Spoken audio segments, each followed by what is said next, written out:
Hello students, आज की इस वीडियो में हम डिस्कस करने वाले हैं paper code B E S C BESC 134 यानी अभ्यास के रूप में शिक्षा। स्टूडेंट्स, अगर आप इस पेपर कोड का असाइनमेंट, गेस्ट पेपर या नोट्स परचेज करना चाहते हैं तो आप हमारी वेबसाइट पे विजिट कर सकते हैं। लिंक आपको डिस्क्रिप्शन में दिया गया है। अदरवाइज आप हमें व्हाट्सएप पे भी कांटेक्ट करके आसानी से गेस्ट पेपर और PYQs एंड नोट्स को परचेज कर सकते हैं। हमारा व्हाट्सएप कॉन्टैक्ट नंबर है 9580023321।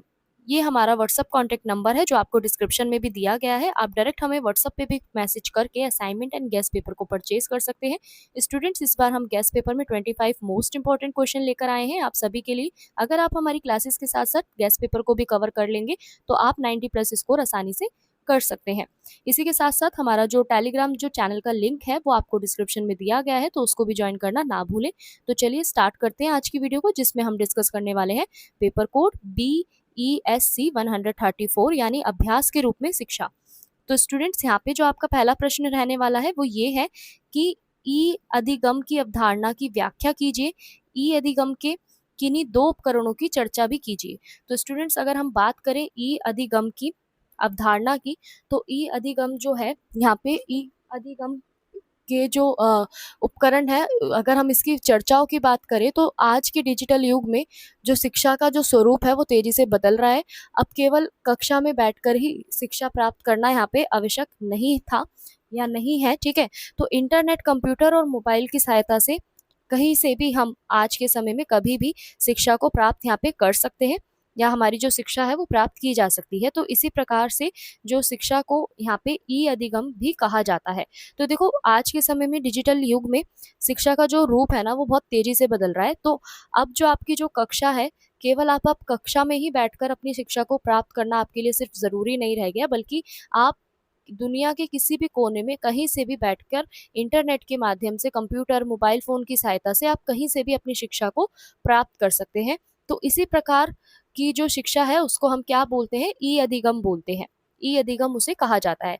तो ये शिक्षा प्रणाली विद्यार्थियों और शिक्षकों दोनों के लिए ही सुविधाजनक और प्रभावी यहाँ पे साबित हो रही है। तो अब हम समझते हैं इसकी अवधारणा को, यानी ई अधिगम की अवधारणा क्या है। तो ई अधिगम का अर्थ है कि इलेक्ट्रॉनिक माध्यमों की सहायता से सीखना या शिक्षा प्राप्त करना। तो इसमें आपका computer, laptop, mobile, internet, smart board और ऑनलाइन प्लेटफॉर्म का यहाँ पे उपयोग किया जाता है। विद्यार्थी घर बैठे अपना ऑडियो, वीडियो, PDF, ऑनलाइन कक्षाओं और डिजिटल सामग्री के माध्यम से अध्ययन यहाँ पे कर सकते हैं। तो ई अधिगम जो है ना आपका, जिसको हम ई शिक्षा के नाम से भी जानते हैं, ई अधिगम को शिक्षक और विद्यार्थी एक ही स्थान पर उपस्थित हो ये आवश्यक नहीं है। ऑनलाइन माध्यम से ज्ञान का आदान प्रदान यहाँ पे आसानी से किया जा सकता है। इसी प्रणाली से शिक्षा अधिक आपकी सरल और लचीली और साथ ही साथ आपके समय की भी बचत यहाँ पे करने वाली बन जाती है। तो देखो, ई अधिगम क्या है? आपका इलेक्ट्रॉनिक माध्यमों से शिक्षा को प्राप्त करना ही आपका क्या कहलाता है?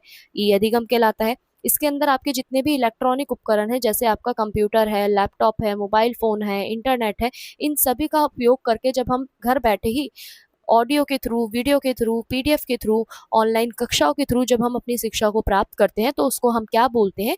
ई अधिगम कहते हैं। तो ई अधिगम दोनों ही हम शिक्षक और विद्यार्थी दोनों के लिए ही ये उपयोगी सिद्ध होता है।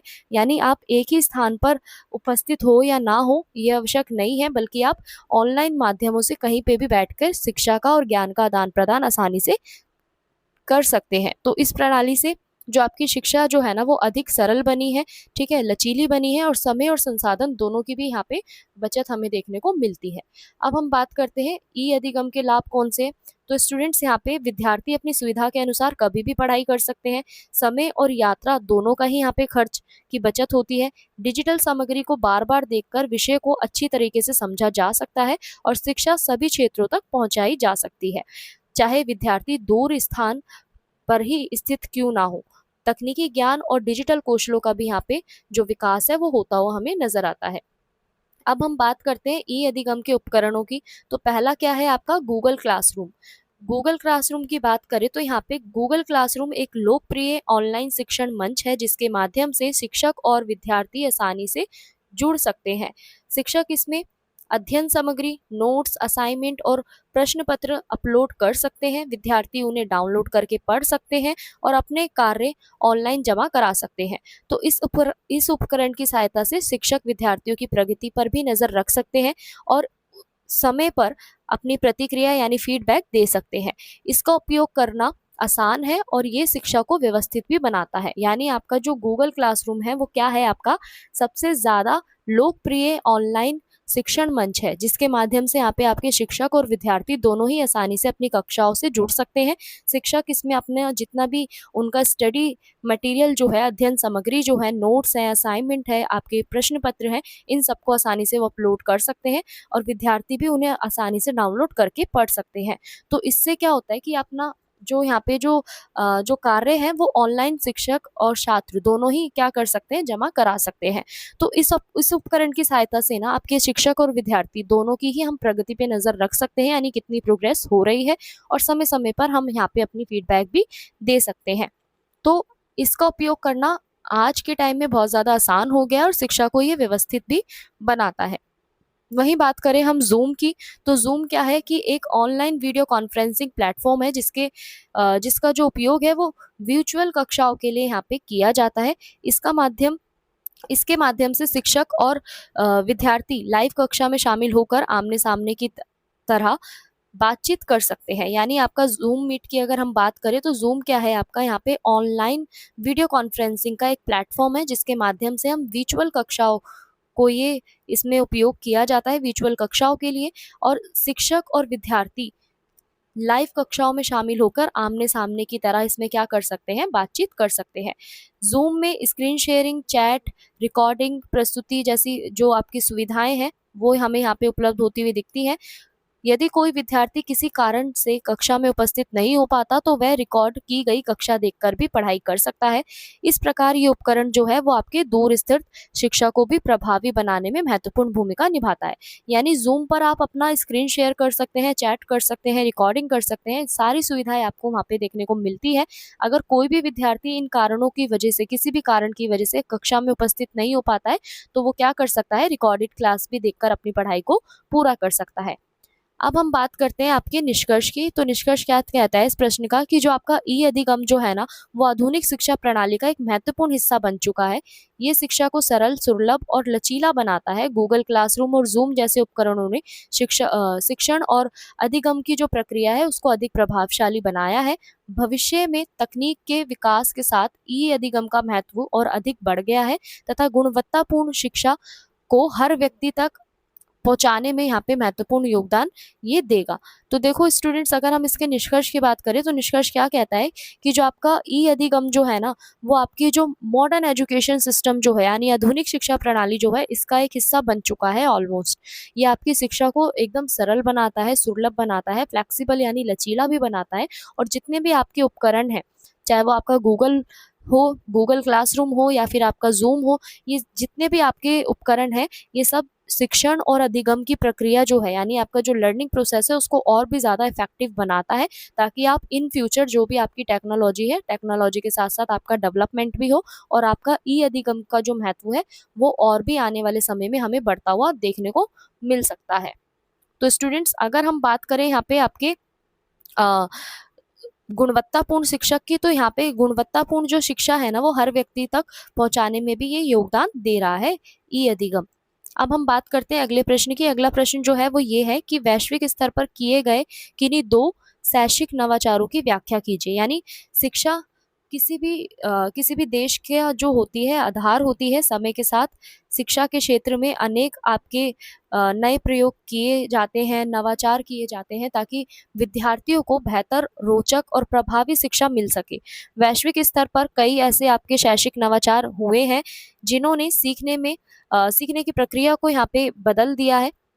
ठीक है, इनमें से आपके डिजिटल शिक्षा और फिनलैंड की जो छात्र केंद्रित शिक्षा प्रणाली है ये भी आपकी प्रमुख है। तो अगर हम बात करें वैश्विक स्तर पर आपके कोई दो ऐसे शैक्षिक नवाचारों की, यानी शिक्षा जो है वो किसी भी देश के विकास का एक आधार होती है।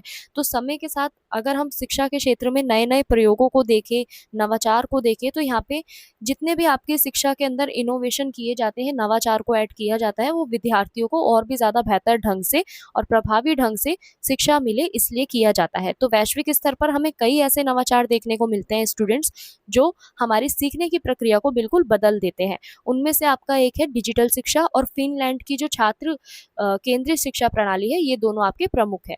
तो चलिए अब इसको थोड़ा डिटेल में समझते हैं। डिजिटल शिक्षा की बात करें तो डिजिटल शिक्षा आधुनिक समय का सबसे महत्वपूर्ण शैक्षिक नवाचार है। इसमें internet, computer, mobile, smart board और आपका जो ऑनलाइन प्लेटफॉर्म है, इन सब के माध्यम से यहाँ पे पढ़ाई कराई जाती है। विद्यार्थी कहीं से भी और किसी भी समय शिक्षा को यहाँ पे प्राप्त कर सकते हैं। तो वही आपका क्या कहलाता है, डिजिटल शिक्षा कहलाता है। यानी डिजिटल शिक्षा क्या है आपका, आधुनिक समय में महत्वपूर्ण ये बन गया है, एक शैक्षिक नवाचार है। इसके माध्यम से हम क्या करते हैं कि internet, computer, mobile, smart board और ऑनलाइन प्लेटफॉर्म के माध्यम से यहाँ पे आपकी पढ़ाई कराई जाती है। यानी विद्यार्थी कहीं पे भी किसी भी समय अपनी शिक्षा प्राप्त कर सकते हैं। अगर हम डिजिटल शिक्षा की प्रमुख विशेषताओं की बात करें तो विशेषता इसमें आपकी कौन कौन सी है। पहली है आपकी ऑनलाइन कक्षाओं की सुविधा, ठीक है। फिर है आपका वीडियो, ऑडियो और एनिमेशन के माध्यम से सरल शिक्षा, ई पुस्तकों और डिजिटल नोट्स का उपयोग, ऑनलाइन परीक्षा और मूल्यांकन की व्यवस्था और स्वयं यानी आपका सेल्फ लर्निंग को भी यहाँ पे बढ़ावा दिया जाता है। वहीं अगर हम बात करें इसके लाभ की, तो लाभ क्या है कि दूर दराज के जो क्षेत्र है ना, वहां तक शिक्षा को पहुंचाना इसका पहला लाभ है। दूसरा लाभ है कि समय और धन की बचत हो सकती है, समय और धन की बचत होती है और विद्यार्थी अपनी गति से सीखते हैं।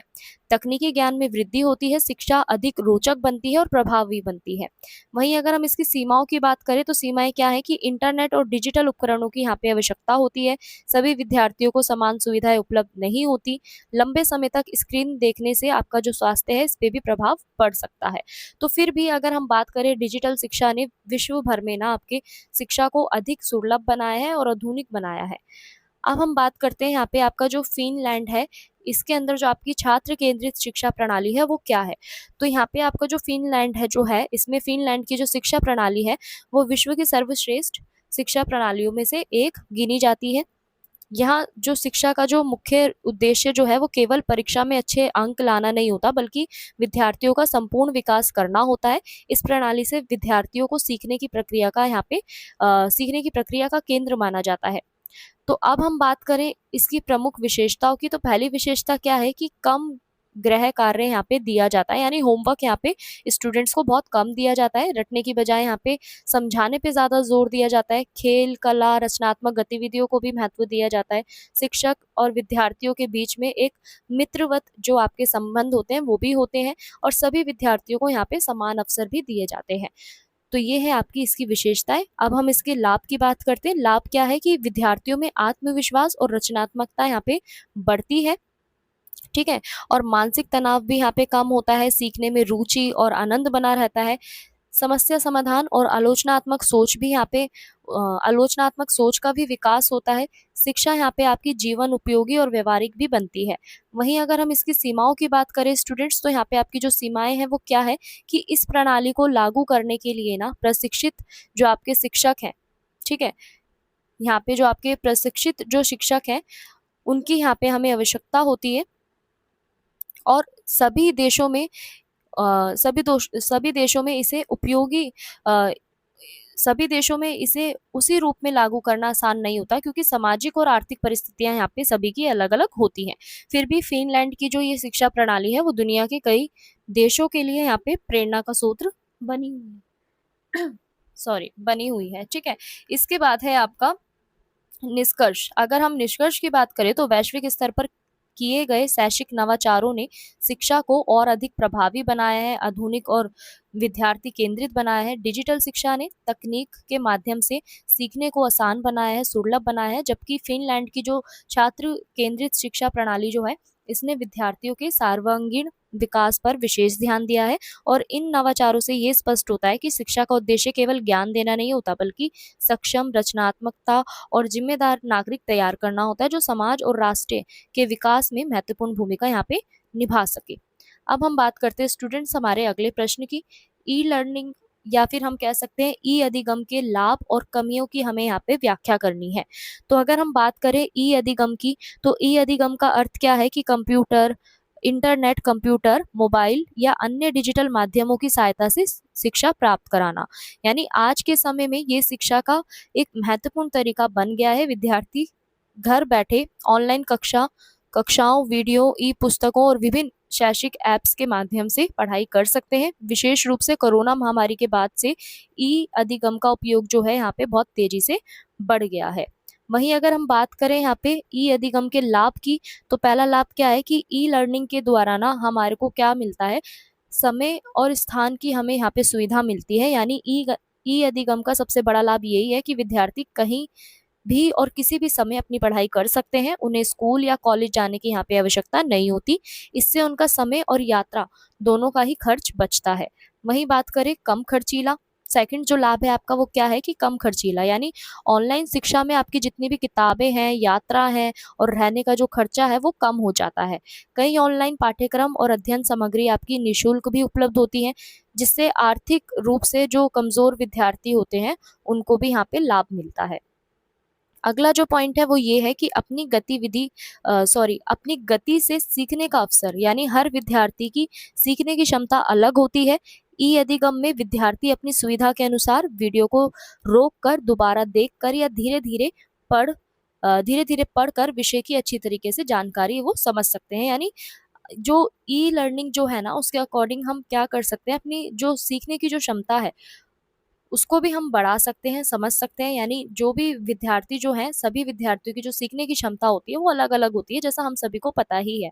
ठीक है? कुछ ऐसे होते हैं जो बहुत देर में सीख पाते हैं, कुछ ऐसे होते हैं जो बहुत जल्दी ही सभी टॉपिक्स को क्लियर कर पाते हैं। तो यहाँ पे जो अपनी गति से सीखने का जो अवसर है, यहाँ पे हमें ई अधिगम के माध्यम से भी देखने को मिलता है। वहीं अगर हम बात करें अगले पॉइंट की, अगला पॉइंट आपका क्या कहता है कि नई तकनीक का ज्ञान, यानी नई तकनीक के ज्ञान की बात करें तो ई अधिगम के माध्यम से विद्यार्थियों को कंप्यूटर, इंटरनेट, डिजिटल उपकरणों का उपयोग करना सीखने का अवसर यहाँ पे मिलता है। ठीक है? और इससे उनकी जो तकनीकी क्षमता है वो बढ़ती है, जो भविष्य में रोजगार के लिए भी यहाँ पे उपयोगी सिद्ध होती है। वहीं अगर हम बात करें अगली विशेषता की, तो ये है आपका अगला लाभ कि विभिन्न विषयों की उपलब्धता, यानी ऑनलाइन प्लेटफॉर्म पर आपको अनेक आपके अलग-अलग सब्जेक्ट देखने को मिलते हैं, उनके सिलेबस आपको उपलब्ध होते हैं वहाँ पे। ठीक है?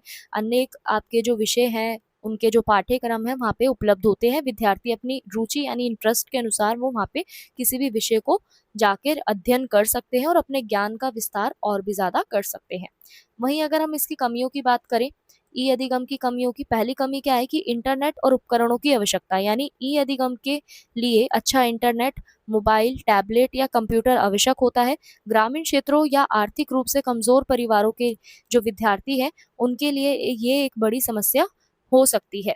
वहीं अगर हम बात करें प्रत्यक्ष संपर्क की कमी, यानी ऑनलाइन शिक्षा में शिक्षक और विद्यार्थी आमने सामने नहीं होते।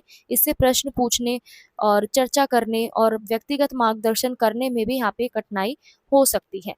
वहीं बात करें हम ध्यान भटकने की समस्या की, तो मोबाइल या कंप्यूटर पर पढ़ाई करते समय सोशल मीडिया, गेम या अन्य मनोरंजन के कारण विद्यार्थियों का जो ध्यान है वो आसानी से भटक सकता है, जिससे पढ़ाई पे भी हमें नकारात्मक प्रभाव देखने को मिलता है।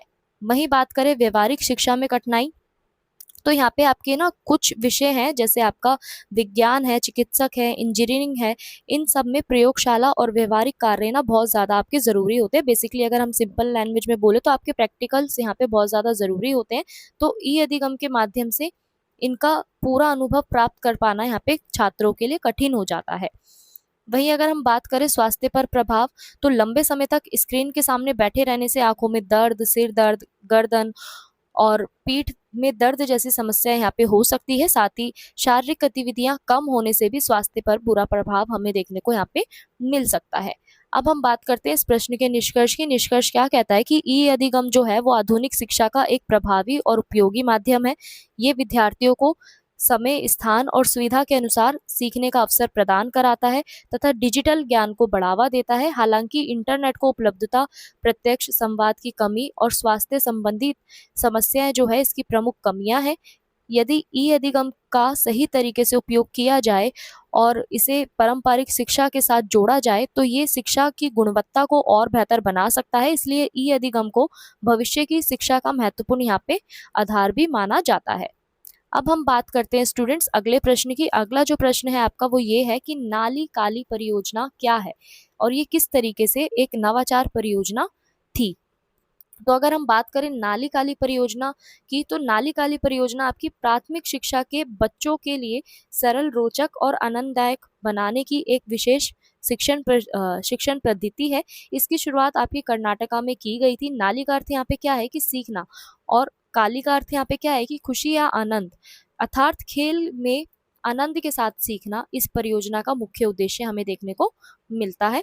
तो अगर हम बात करें, इसको थोड़ा सा डिटेल में समझे, तो यहाँ पे जो आपका नाली काली परियोजना जो है वो क्या थी कि नाली काली परियोजना बाल केंद्रित शिक्षा पद्धति है, जिसमें बच्चों को केवल यहाँ पे किताबों के माध्यम से नहीं बल्कि गतिविधियों, खेल, चित्रों, कहानियों और समूहों के माध्यम से पढ़ाया जाता है। इसमें बच्चे अपनी गतिविधि से सीखते हैं और शिक्षक एक मार्गदर्शक की भी भूमिका यहाँ पे निभाते हैं। तो इस परियोजना का उद्देश्य बच्चों में सीखने के प्रति रुचि बढ़ाना, विद्यालय छोड़ने की समस्या कम करना तथा शिक्षा को अधिक प्रभावी बनाना, विशेषकर रूप से आपका जो कक्षा पहली से लेके चौथी तक के जो बच्चे हैं उनके लिए जो पद्धति है यहाँ पे ज्यादातर उपयोगी मानी जाती है। अगर हम इसकी विशेषताओं की बात करें, नाली काली परियोजना की प्रमुख विशेषता क्या है? पहली क्या है कि आनंदमय शिक्षा, यानी बच्चों को खेल और गतिविधियों के माध्यम से यहाँ पे पढ़ाया जाए, यानी आपका प्ले वे मेथड के थ्रू यहाँ पे बच्चों की जो लर्निंग प्रोसेस है उसको और भी ज्यादा इंटरेस्टिंग और फनी बनाया जाए। ठीक है। अगला है आपका बाल केंद्रित शिक्षा, यानी शिक्षा का जो केंद्र है यहाँ पे बच्चा होता है, ना कि केवल शिक्षक। यानी यहाँ पे जो आपका स्टूडेंट सेंटर्ड जो यहाँ पे अप्रोच है, जो एजुकेशन है, उसको भी यहाँ पे बताया गया है। यानी जो आपकी शिक्षा होनी चाहिए, नाली काली परियोजना के अनुसार इसकी विशेषता क्या थी कि जो शिक्षा होनी चाहिए वो बाल केंद्रित होनी चाहिए, बच्चे पे आधारित होनी चाहिए, ना कि शिक्षक पे आधारित होनी चाहिए। वहीं अगर हम बात करें यहाँ पे गतिविधि आधारित शिक्षण की, तो यहाँ पे कार्ड, चार्ट, चित्र और शैक्षिक सामग्रियों का यहाँ पे उपयोग किया जाता है। बेसिकली आपके जो लर्निंग मटेरियल्स होते हैं, या जिसको हम लर्निंग मटेरियल्स या स्टडी मटेरियल के नाम से भी जानते हैं, ठीक है, जितने भी आपके मटेरियल्स तैयार किए जाते हैं टीचर के द्वारा, चाहे वो आपके कार्ड हो, चित्र हो, ये सारी चीज़ों का यहाँ पे उपयोग किया जाता है। और समूह में सीखना, यानी पेयर लर्निंग को भी यहाँ पे इन्होंने बढ़ावा दिया है। बच्चे एक दूसरे के साथ मिलकर यहाँ पे सीखते हैं और अपनी गति से सीखना, यानी हर बच्चे की अपनी क्षमता और गति के अनुसार वो आगे बढ़ता है। डर मुक्त वातावरण की बात करें तो यहाँ पे बच्चों पर अनावश्यक जो दबाव है वो नहीं होता, वे आत्मविश्वास के साथ यहाँ पे सीखते हैं। अब हम बात करते हैं अगले पॉइंट की, यह एक नवाचारी परियोजना क्यों थी? नाली काली परियोजना को नवाचारी इसलिए माना जाता है क्योंकि इसने ना पारंपरिक जो हमारी रटने वाली जो शिक्षा प्रणाली है उससे अलग एक नया तरीका अपनाया है। यानी जो आपकी रोट पद्धति थी जो है आपकी, ठीक है, रोट मेथड जो है एजुकेशन का, ट्रेडिशनल मेथड जो हमारा है रोट पद्धति, उसको यहाँ पे इन्होंने हटाने की बात करी है और एक नए तरीके से बच्चों को पढ़ाने पर यहाँ पे जोर दिया है। तो इसमें बच्चों को रटने के बजाय समझाने पर जोर दिया गया, बच्चों को सक्रिय भागीदारी का अवसर मिला, शिक्षक केवल पढ़ाने वाला नहीं बल्कि सहयोगी और मार्गदर्शी यहाँ पे बने। सीखने के लिए यहाँ पे आपके रंगीन शिक्षण सामग्री और खेलों का उपयोग किया गया। अलग अलग स्तर के जो बच्चे हैं एक साथ ही कक्षा में अपनी क्षमता के अनुसार यहाँ पे सीखते थे। तो इससे जो आपके बच्चों की जो रचनात्मकता जो है ना, इससे बच्चों की रचनात्मकता और सोचने की क्षमता और आत्मविश्वास इनका भी विकास हुआ और विद्यालय का जो वातावरण है वो और भी ज्यादा अधिक आकर्षक और मित्रतापूर्ण यहाँ पे बन गया, जिससे बच्चों की जो उपस्थिति है उसमें भी सुधार हुआ। तो इस प्रकार ये जो परियोजना है ना वो शिक्षा के क्षेत्र में एक नई सोच और एक नए प्रयोग का उदाहरण यहाँ पे बनी है। अब हम बात करते हैं नाली काली परियोजना के लाभ की।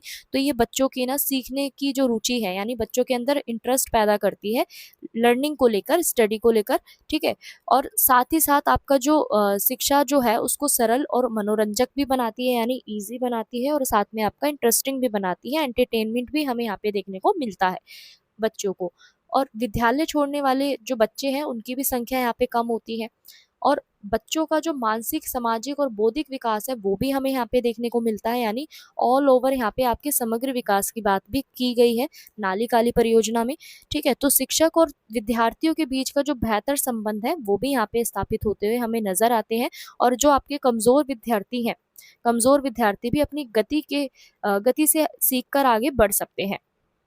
तो हम कह सकते हैं कि जितने भी आपके जो लाभ है नाली काली परियोजना के, वो यही है कि बच्चों के होलास्टिक डेवलपमेंट पे यहाँ पे ध्यान दिया गया है। ठीक है, इस परियोजना के द्वारा। और शिक्षक और जो आपके विद्यार्थी है, इनके बीच का जो संबंध है उसको भी बेहतर बनाने की कोशिश की गई है। बच्चों को खेल के माध्यम से पढ़ाने की यहाँ पे बात की गई है, ताकि वो सरलता से अपना जो उनकी जो शिक्षा जो है उसके अंदर वो आसानी से मनोरंजक तरीके से पढ़ सके। ठीक है, प्ले वे लर्निंग की भी यहाँ पे बात की गई है, प्ले वे मेथड की। और यहाँ पे जितने भी आपके टीचिंग मटेरियल जो है वो भी इनको यहाँ पे बताया गया है कि किस तरीके से हम टीचिंग मटेरियल से स्टूडेंट्स को पढ़ा सकते हैं। तो अगर स्टूडेंट्स इस के अंदर हम निष्कर्ष की बात करें इस प्रश्न की, तो निष्कर्ष क्या कहता है कि जो आपकी नाली काली परियोजना जो है ना, वो भारतीय प्राथमिक शिक्षा में एक महत्वपूर्ण और नवाचारी पहल है। इसने ये सिद्ध किया है कि यदि बच्चों को उनकी रुचि और क्षमता के अनुसार आनंदमय वातावरण में शिक्षा दी जाएगी तो वे अधिक प्रभावी ढंग से सीखते हैं। गतिविधि आधारित और बाल केंद्रित शिक्षण पद्धति के कारण ये परियोजना जो है वो शिक्षा की गुणवत्ता सुधारने में सफल रही है। इसलिए नाली काली परियोजना को आधुनिक शिक्षा व्यवस्था में एक प्रेरणादायक और उपयोगी मॉडल के रूप में देखा जाता है। तो बेसिकली देखो, अगर हम इसे इन शॉर्ट में समझे ना, तो देखो यहाँ पे जो आपके जो प्राइमरी लेवल के जो स्टूडेंट्स हैं ना, जो बच्चे हैं, यानी प्राथमिक शिक्षा के जो आपके विद्यार्थी हैं, यहाँ पे ना सबसे ज़्यादा जो जोर दिया गया है उनकी लर्निंग को इंटरेस्टिंग बनाने पे जोर दिया गया है। यानी जो हमारा पारंपरिक जो तरीका है ना बच्चों को पढ़ाने का, वो क्या था कि यहाँ पे ज़्यादातर जो टीचर्स थे पहले के टाइम के, वो हमें रटवाते थे सारी चीज़ें। लेकिन आज के समय में ऐसा नहीं है। या अगर हम बात करें नाली काली परियोजना की, तो नाली काली परियोजना ने भी क्या बताया था कि बच्चों को उनके आनंद के अनुसार, उनकी क्षमता के अनुसार, उनकी रुचि के अनुसार ही हमें उन्हें सिखाना चाहिए। ठीक है, यहाँ पे जो शिक्षा जो होनी चाहिए उसका आधार कैसा होना चाहिए, बाल केंद्रित होना चाहिए, ना कि शिक्षक केंद्रित होना चाहिए। ठीक है, तो यहाँ पे जो नाली काली परियोजना थी आपकी, वो क्या कहती है कि बच्चे के होलास्टिक डेवलपमेंट की ये बात करती है। यानी बच्चे के जो बौद्धिक विकास जो है, ठीक है, मानसिक विकास है, शारीरिक विकास है, भावनात्मक विकास है, सामाजिक विकास है, ठीक है, नैतिक मूल्यों का विकास है, सबकी यहाँ पे होलास्टिक डेवलपमेंट की यहाँ पे जो नाली काली परियोजना है वो बात करती है।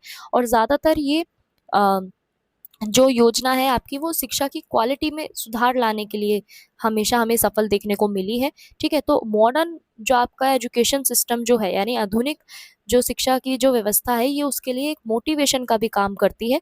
ठीक है, तो इस मॉडल में हम देख सकते हैं ये एक तरीके से प्रेरणादायक भी रही है आज की शिक्षा प्रणाली के लिए।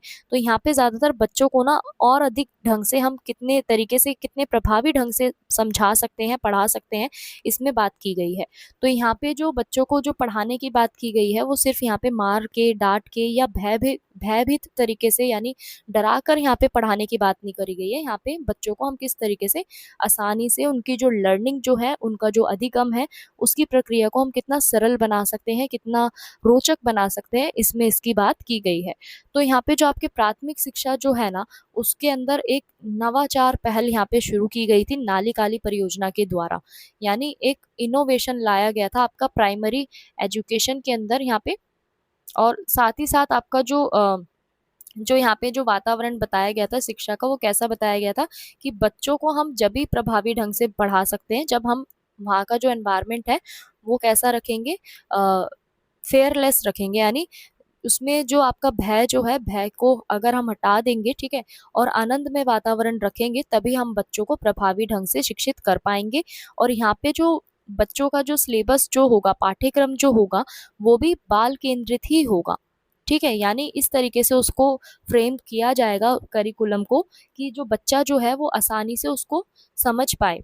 ठीक है, और ज़्यादातर यहाँ पे जो आपकी लर्निंग है, प्राथमिक शिक्षा के अंदर ज़्यादातर आपकी लर्निंग को ना यहाँ पे प्ले वे मेथड से बताया गया है, एक्टिविटी बेस्ड लर्निंग की यहाँ पे बात की गई है, यानी बच्चों को खेल खेल के माध्यम से सिखाने की यहाँ पे बात की गई है।